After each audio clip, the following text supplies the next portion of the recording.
Hi, everybody.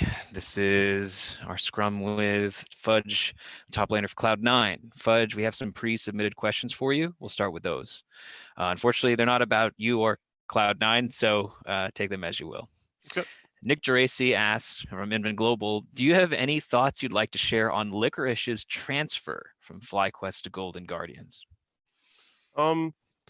I assume that when it comes to Licorice's transfer, I assume there was some internal issues at FlyQuest that they didn't feel like he was good for the environment. I'm not too sure, obviously, of the reasons, but I do think that Licorice and Kumo are relatively similar in terms of skill. I would say Licorice is probably slightly better, but I wouldn't say there's a massive difference in like their skill. So FlyQuest probably felt like maybe Kumo was better for the environment as the LCS top laner, and obviously GGS wanted a different top laner because maybe Solo wasn't top laner they were looking for. And I do know that GGS were looking for I think GGS were looking for a pretty good top laner in off season, but obviously there's some of the budget cuts. I'm not sure what happened with their budget now. Maybe Licorice is just a lot cheaper. So yeah. Inven actually had a follow-up to that from a different writer, John Popko. How do you think this trade of Licorice will affect both teams with FlyQuest and Golden Guardians?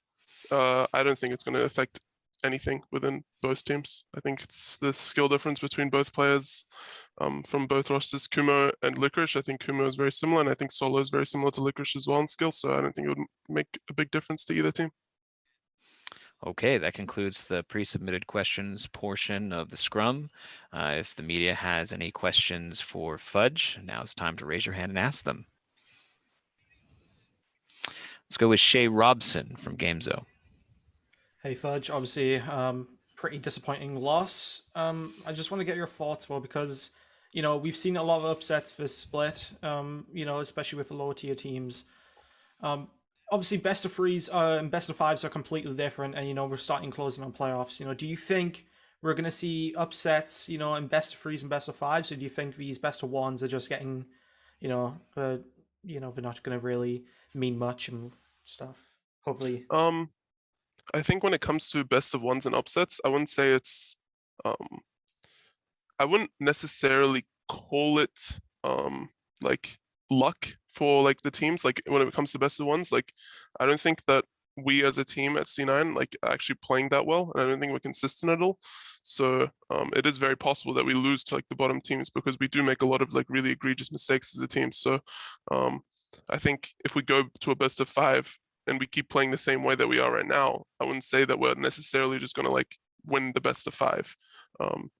And I do think that obviously in best of ones, it's more likely that the worst team beats the better team in the overall match. But when it comes to us specifically, I think if we go to best of 5s now, we're still going to make the really same egregious mistakes and still possibly lose to the teams that aren't expected to beat us. Next question from Faisal, Gamezo. Hi, Fudge. Today you played against your former teammates, Diamond and Triple back from the OCE. Mm-hmm. What was that like for you today? How was that experience? Well, I actually played against Tomo as well, who was also on my academy team. And I think for all three, I think it was interesting. Obviously I know a lot more about them than other players when I haven't been on the same team as them. So I don't think it really changed the way I play or anything, but it's just fun to think about in general.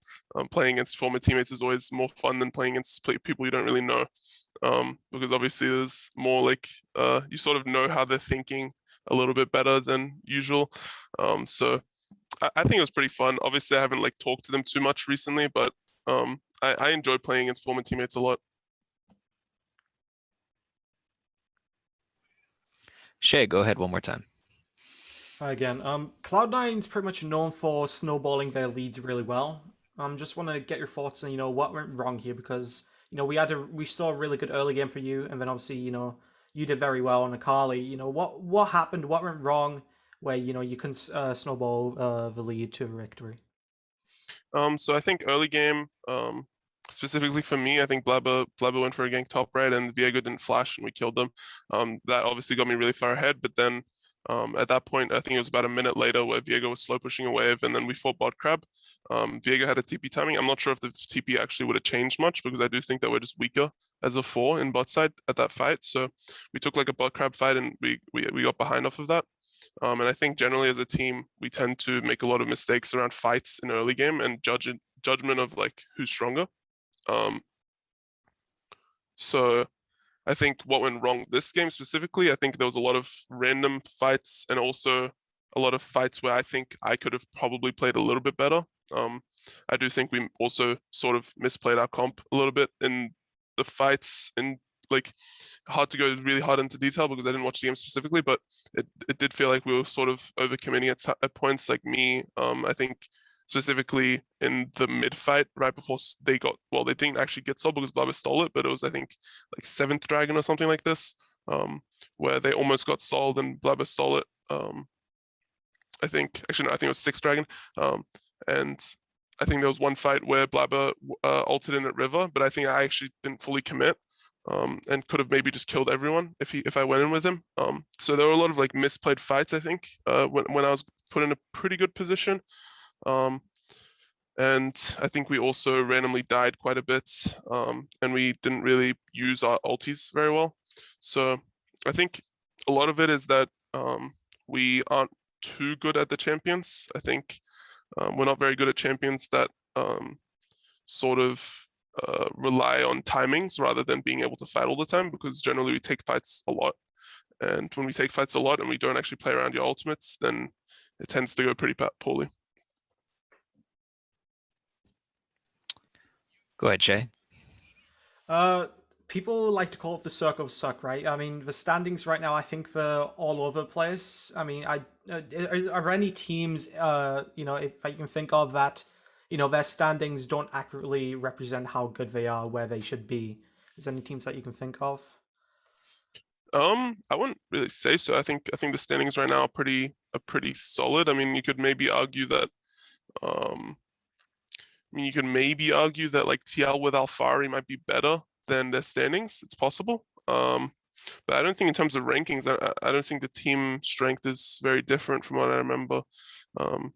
Obviously what happened today, CLG beat TSM, but I think that CLG on their average is where they stand, and TSM on their average is where they stand. And I think it tends to be the case where even the top teams make a lot of really bad mistakes, so we lose to the teams that are much below us on standings. All right, I think we have time for one more question. Shay, go ahead and ask it. So going forward this weekend, I believe you're going against Evil Geniuses and Dignitas, 2 teams that are middle of the pack in the standings. I think these games can go either way. In all honesty, you have such a short amount of such a short amount of time to VOD review and iron out, your problems from this game. How what are you going to take away from today, and make sure you iron out for tomorrow.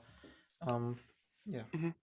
I think specifically for what we're going to do, I think we're going to have a meeting tonight and talk about all the really bad mistakes that we make, talk about why they're happening, talk about how to fix them. Obviously, we're not going to change it overnight, but I think that becoming aware of them can make you play better, even going from one day to the next. So I think it's mainly just going to be playing champions that we feel that we are very comfortable on, and champions that we know how to play very well, because I think today was probably my first time playing Akali in about like 2 weeks, and I played it once in scrims, maybe twice in scrims, and I had never played it before that. So I'm not very used to playing Akali, for example, and although that doesn't mean I can't play it, obviously I can play it. It's just something that we're not very used to. I wouldn't say that the draft was a problem today. I think our draft was completely fine, based on being in North America, because I think that it's very likely that they'll just make a lot of mistakes and die if we play correctly. So I think we're mainly just going to have a meeting tonight and talk about all the problems, and we have to fix them, or at least become aware of them, so that we can maybe fix a little bit, or one problem by tomorrow, and hopefully that will lead us to being more make at least like less mistakes for tomorrow. And I think if we make less mistakes, it's still possible we can win. Obviously, I don't think that the other teams are very good either. So Best of luck. Thank you for the answers. thank you. Yes, thank you so much, Fudge. That'll do it for this scrum. We appreciate your time. All right, thank you.